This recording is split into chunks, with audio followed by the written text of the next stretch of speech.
રાજ્યસભામાં કાર્યવાહી શરૂ થતા જ હોબાળો મચી ગયો। કોંગ્રેસના નેતા ગુલામ નબી આઝાદે સદનની કાર્યવાહી રેકોર્ડ કરવાની માંગ કરી અને સાથે જ અગસ્તા વેસ્ટલેન્ડ મુદ્દો ઉછળતા હોબાળો થયો।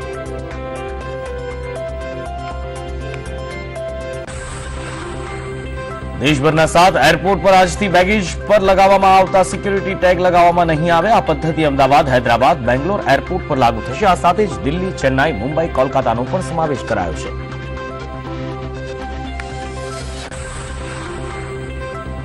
પુણેમાં ઇન્કમટેક્સ વિભાગે રેડ પાડી કરોડો રૂપિયાની નવી નોટ ઝડપી પાડી છે। ખાનગી કંપનીના કર્મચારીના લોકરમાંથી 8 થી 10 કરોડ રૂપિયાની નવી ચલણી નોટ ઝડપાઈ છે।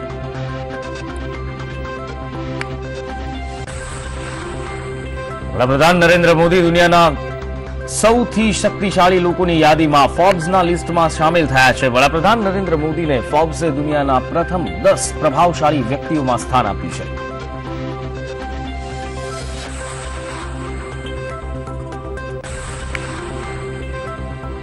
રાજકોટમાં સીબીએસઈમાં પ્રવેશ મામલે કલેક્ટરે પ્રેસ કોન્ફરન્સનું આયોજન કર્યું, જેમાં કલેક્ટર દ્વારા કહેવામાં આવ્યું કે ડીઈઓ દ્વારા તમામ શાળા રદ કરવા પત્ર લખાયો છે અને સીબીએસઈની માન્યતા વગરની શાળાના બાળકો બીજી સ્કૂલમાં જઈ શકશે।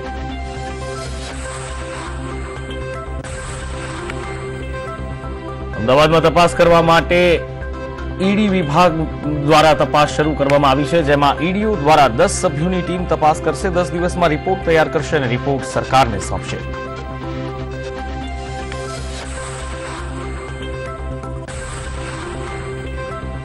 રાજકોટમાં ક્રિકેટર રવિન્દ્ર જાડેજાની હોટલના પાછળના ભાગે આરએમસીએ ડિમોલિશન કરી 200 ફૂટનું દબાણ દૂર કર્યું। જડ્ડુઝ રેસ્ટોરન્ટમાં ગેરકાયદેસર બાંધકામ કરવામાં આવ્યું હતું, તેને દૂર કરાયું છે।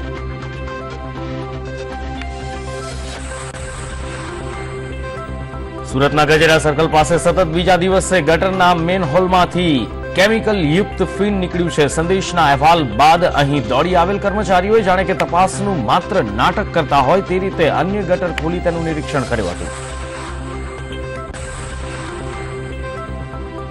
રાજકોટમાં નોટબંધીના 37મા દિવસે બેંકોની બહાર લાંબી કતારો જોવા મળી રહી છે, જેમાં લોકો પૈસા મેળવવા વહેલી સવારથી જ લાઇનમાં લાગે છે। નોટબંધીના 37 દિવસ વીત્યા છતાં લોકોની હાલાકી યથાવત છે।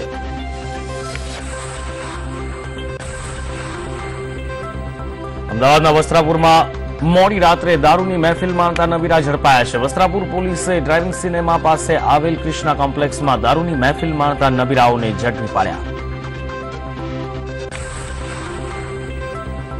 દમણના ડાભેલામાં માસૂમ 4 વર્ષની બાળકી પર બળાત્કાર ગુજારવામાં આવ્યો। ઘરની બાજુમાં જ રહેતા રેહાન નામના શખ્સ દ્વારા ચોકલેટની લાલચ આપી લઈ જઈ દુષ્કર્મ ગુજાર્યું અને પોલીસે આ નરાધમની ધરપકડ કરી છે।